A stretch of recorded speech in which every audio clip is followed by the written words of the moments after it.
Ciri-ciri kelompok yang benar itu bermazhab. Kalau tidak bermazhab bagaimana? Kata para ulama, berarti aliran sesat. Ada enggak di negeri kita kelompok yang tidak bermazhab? Ada. Bahkan berbentuk ormas, bilangnya tidak anti mazhab. Dan katanya mereka mentarjih terhadap hasil-hasil mazhab. Entah apanya yang ditarjih, padahal tidak punya kemampuan mentarjih. Ini berarti termasuk aliran sesat itu. Mentarjih itu artinya mengunggulkan. Ini ada. Jadi kalau tidak bermazhab berarti aliran sesat. Ini kata Hadratus Syekh Hasyim Asy'ari. Ada ulama kita ya, Syekh Muhammad Said Ramadan Al-Buti menulis kitab berjudul Al-Madhabiyah Akhtaru Bid'atin Tuhaddidus Syari'atal Islamiyah. Kelompok yang tidak bermazhab itu bid'ah yang paling bahaya yang mengancam syariat Islam. Di sini ada satu ucapan dari salah seorang tokoh, dan tokoh ini sudah cukup dikenal di negeri ini, dan dalam hal ini, dalam perkara semacam ini sesama muslim kita hendaknya mengedepankan tabayun. Kita mengedepankan tabayun, apa yang dimaksud oleh beliau sebagai majelis tarjih. Apakah majelis tarjihnya Muhammadiyah atau bukan? Karena setahu saya Kiai Idrus Romli tidak menyebut Muhammadiyah, tapi menyebut organisasi masyarakat yang di situ menggunakan metode tarjih. Dan salah satunya adalah Muhammadiyah. Dan banyak organisasi lain yang juga menggunakan metode tarjih. Sebaiknya kita di dalam bersosial media itu kita tidak perlu baper dengan ucapan orang lain atau dengan status orang lain selama tidak menyebut nama kita. Meskipun itu merasa kok kayaknya kita ya. Tapi kita tidak perlu baper karena namanya tidak disebut. Tetapi ketika ada penyebutan semacam itu, tidak mengapa kalau kemudian kita juga tabayun. Siapa sih yang dimaksud? Apakah yang dimaksud Muhammadiyah? Dan memang Kiai Haji Idrus Romli itu adalah salah seorang tokoh yang dikenal sebagai singa aswaja, yang piawai di dalam berdebat. Sehingga ketika pripun? Wah, itu jenengan lo yang bilang. Baik. Ketika kemudian beliau mengatakan bahwasanya metode tarjih itu sesat, maka sebenarnya pernyataan tersebut jika diarahkan ke Muhammadiyah, maka pernyataan tersebut tidak tepat. Maka itu jika diarahkan ke Muhammadiyah, kita harus paham bahwa apa yang disampaikan di dalam Muhammadiyah tentang tarjih itu sejalan dengan semangat ulama madhab yang 4. Untuk apa? Untuk berpatokan, berpedoman kepada dalil. Muhammadiyah itu memang tidak menisbatkan diri kepada salah satu madhab, tidak mengikatkan pada salah satu madhab. Tetapi Muhammadiyah itu mengambil pendapat yang kuat sesuai dengan dalil-dalil yang kuat. Dan ini sejalan dengan ulama madhab yang 4. Karena ulama madhab yang 4 semua menyarankan untuk berpegang kepada hadis yang sahih. Seperti pernyataan yang terkenal, idza shahhal hadis fahuwa madhabi. Apabila hadis itu sahih, maka itu madhabku. Ini pernyataan ulama madhab yang masyhur. Kemudian pernyataan Imam Ahmad juga menyebutkan, man radda hadisan falaysa minni. Barang siapa yang menolak hadis maka bukan termasuk golonganku. Maka kalau ada pendapat yang bertentangan dengan hadis yang sahih, maka yang kita pilih adalah hadis yang sahih.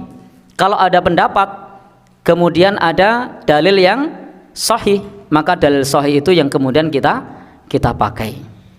Dan ulama madhab juga menasihatkan seperti itu. Maka ketika Muhammadiyah itu tidak mengikatkan diri pada satu madhab, justru di situ bisa untuk selektif memilih pendapat yang dirasa menurut tarjih itu adalah pendapat yang kuat. Dan tarjihnya di dalam Muhammadiyah itu bukan tarjih individual, bukan, tapi tarjih kolektif. tapi tarjih yang sifatnya kolektif, yang dilakukan tidak hanya perorangan. Sehingga ucapan dari Kiai Idrus Romli ketika menyebut seperti itu, maka itu perlu di cross check siapa yang dimaksud. Jika yang dimaksud adalah Muhammadiyah dan beliau mengatakan seperti itu, maka perlu diklarifikasi. Dan bisa jadi beliau mengatakan seperti itu karena belum pernah belajar di Muhammadiyah. Kalau sudah belajar di Muhammadiyah mungkin nanti bahasanya lain. Karena yang saya tahu beliau seorang kiai yang cukup kesatria. Pernah saya menyaksikan perdebatan beliau di salah satu video, dan ketika di sesi perdebatan tersebut yang diperdebatkan adalah terkait mengenai masalah tahlilan atau ritual kematian, dan beliau berlapang dada mengatakan bahwasanya di dalam hal terkait dengan tahlilan itu adalah bid'ah mungkaroh. Beliau mengakui itu, tetapi itu sudah menjadi budaya di masyarakat yang kemudian sulit untuk meninggalkannya. Sehingga bagaimanapun juga insya Allah kalau beliau mau belajar, mau diskusi, nanti insya Allah beliau adalah seorang yang kesatria, karena beliau mengakui di dalam diskusi tersebut bahwasanya tahlilan itu adalah bid'ah mungkaroh, meskipun ketika kembali lagi ke komunitasnya itu mempertahankan pendapat yang lama. Tapi di sini patut kita hargai beliau di dalam berdebat itu mengedepankan dalil-dalil yang ilmiah, mengedepankan pada rujukan-rujukan yang ilmiah. Dan kepada sesama muslim hendaknya kita berprasangka baik, hendaknya kita berprasangka baik. Jangan sampai kita kemudian menghakimi Kiai Haji Idrus Romli dengan ucapan-ucapan yang membuat kita berpecah belah. Kedepankan tabayun kepada sesama muslim, tetapi kita juga punya hak untuk membela diri kita. Kita punya hak untuk membela diri kita bahwa Muhammadiyah bukanlah satu ajaran yang sesat, bahwa tarjih itu bukan sesuatu yang baru, tetapi justru para ulama madhab itu masing-masing mereka adalah ulama pentarjih. Imam Syafi'i madhabnya apa? Imam Ahmad madhabnya apa? Imam Malik madhabnya apa? Imam Abu Hanifah madhabnya apa? Mereka semua madhabnya tarjih. Madhabnya Imam Ahmad itu tarjih, pendapat yang dalil-dalil yang kuat beliau pakai. Imam Abu Hanifah juga tarjih, Imam Syafi'i juga tarjih. Jadi para ulama-ulama terdahulu itu madhabnya adalah tarjih, menggunakan dalil yang kuat. Ketika mereka mengetahui dalil itu tidak kuat, mereka tinggalkan, dan ketika mereka mengetahui dalil itu kuat, maka mereka amalkan.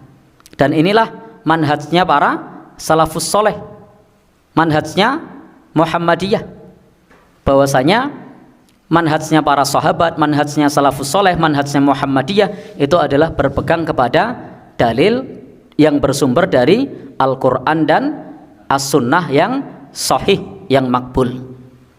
Meskipun nanti dalam hal-hal yang terkait dengan perkara cabang itu bisa menggunakan hadis yang hasan atau hadis hasan li ghairihi. Baik, kalau saran saya dengan video yang semacam itu kita tidak perlu terpancing. Semua orang silahkan saja untuk mengemukakan pendapatnya di lingkungannya masing-masing. Tetapi yang hendak kita kedepankan adalah semangat persaudaraan, semangat ukhuwah. Dan kalau kita mau, maka yang perlu kita lakukan adalah tabayyun. Wallahu alam bishawab.